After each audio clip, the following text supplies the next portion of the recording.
విజయవాడ సాయి కృష్ణ అదృశ్యం కేసు రాష్ట్ర వ్యాప్తంగా కలకలం సృష్టిస్తోంది. ఈ కేసు దర్యాప్తును వేగవంతం చేసేందుకు ఏపీ ప్రభుత్వం సెట్ ను ఏర్పాటు చేసింది. ఐజీ రవి ప్రకాష్ నేతృత్వంలోని ఈ బృందం విచారణను ముమ్మరం చేసింది. ఇప్పటికే కృష్ణలంకలోని సాయి కృష్ణ ఇంటికి సిట్ అధికారులు వెళ్లి కుటుంబ సభ్యుల వాంగ్మూలాలను నమోదు చేసుకున్నారు. సాయి కృష్ణ అదృశ్యం కేసులో సిట్ అధికారులు దర్యాప్తును వేగవంతం చేశారు.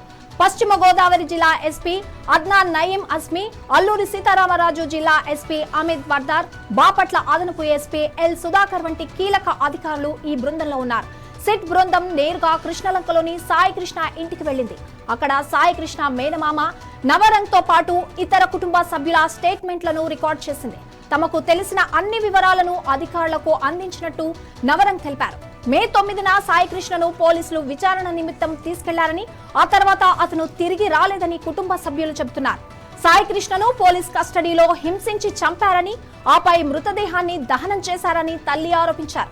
ఈ ఆరోపణల నేపథ్యంలో కృష్ణలంక మాజీ సిఐ నాగరాజుపై అక్రమ నిర్బంధం, కస్టోడియల్ హింస, హత్య, సాక్ష్యాలను ధ్వంసం చేశారనే ఆరోపణలతో కేసు నమోదైంది.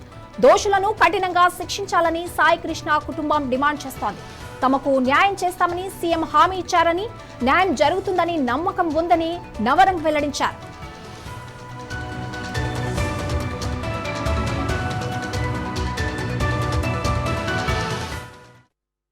ఏ కులాలకి, ఏ మతాలకి, ఏ పార్టీలకి సంబంధం లేదు సార్. ఇది సాయి కృష్ణ తల్లి గారికి జరిగిన అన్యాయం గురించి సిట్ అధికారులు రావడం జరిగింది. అది కూడా మా బాధను చంద్రబాబు నాయుడు గారికి, పవన్ కళ్యాణ్ గారికి తెలియజేసిన తర్వాతే మా ఇంటికి సిట్ అధికారులు వచ్చి ఈ కేసుని వేగవంతంగా పరిష్కరిస్తానికి అడుగులు పడ్డాయి సార్. ఈ రోజున సిట్ అధికారులు వచ్చారు, మాకు 100% న్యాయం చేస్తున్నారు. న్యాయం జరుగుతుంది సార్. న్యాయ దేవత కళ్ళు మూసుకోలేదు, కళ్ళు తెరుచుకుందనే విషయాన్ని రాష్ట్ర ప్రజలందరికీ చంద్రబాబు నాయుడు గారి ద్వారా, పవన్ కళ్యాణ్ గారి ద్వారా, మాకు సహాయం చేసిన ప్రతి ఒక్కరి ద్వారా తెలియజేసుకుంటూ సెలవు తీసుకున్నాం సార్. కేసు ఆల్రెడీ సిట్ అధికారుల పర్యవేక్షణ ఉంది కాబట్టి దయచేసి మమ్మల్ని ఇబ్బంది పెట్టే క్వశ్చన్లు అడగకుండా ఉంటారని మేము మీడియా వాళ్ళకి కోరుతున్నాం సార్. అంటే మీరు మొదటగా కొన్ని ఆరోపణలు చేశారు, అవన్నీ చెప్పారా సిట్ వాళ్ళకి? 100% ఏం జరిగింది A to Z pin to pin చెప్పాను సార్. వాళ్ళకున్న ఇన్ఫర్మేషన్ మొత్తం గ్యాదర్ చేశారు సార్. మా దగ్గర ఉన్న ఎవిడెన్స్ మొత్తం తీసుకున్నారు. కేసు వేగవంతంగా విచారణ జరుగుతుంది సార్. మాకు విజయలక్ష్మి గారికి, గాదే విజయలక్ష్మి గారికి జరిగిన అన్యాయం రాష్ట్రంలో ఏ ఆడపిల్లకి, ఏ తల్లికి జరగకూడదన్న ఆలోచనతోనే ప్రభుత్వం ముందుకెళ్తుంది సార్. 16 ఏళ్ల అమ్మాయిని రేప్ చేసేసాడు, అటువంటి సపోర్ట్ చేయాలంటే పవన్ కళ్యాణ్ మాట్లాడుతున్నాడు. ఈ కేసుకు సంబంధించి ఏం చెప్తారు మీరు? సార్, అది అతనికి 24 సంవత్సరాలు అంటున్నారు. ఈ కేసు జరిగి 7-8 సంవత్సరాలు అవుతుంది. ఇద్దరు ప్రేమించుకున్న వాళ్ళ మధ్య జరిగిన సంఘటనే కానీ ఆ కేసులో నిజాలు లేవు సార్.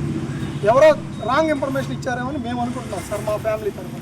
ఈ అంశం ఏమైనా ఆయన దృష్టి తీసుకెళ్లారా మీరు? మేము ఏ రాజకీయ నాయకులం కాదు సార్. మేము ఏ రాజకీయ నాయకులం కాదు సార్. మేము సామాన్యులం సార్.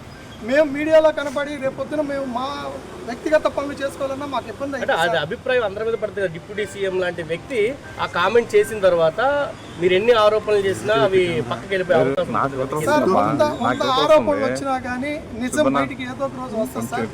అది డిప్యూటీ సీఎం గారికి ఎవరు ఇన్ఫర్మేషన్ ఇచ్చారనేది మాకు ఎలా తెలిసింది సార్. మేము రోజువారీ పనులు చేసుకునే వాళ్ళం, ఏ రోజుకి ఆ రోజు బతికేవాళ్ళం సార్. అంతేగాని దీనికి ఈ గవర్నమెంట్లకి, ఈ గొడవలకి, ఈ కులాలకి సంబంధమే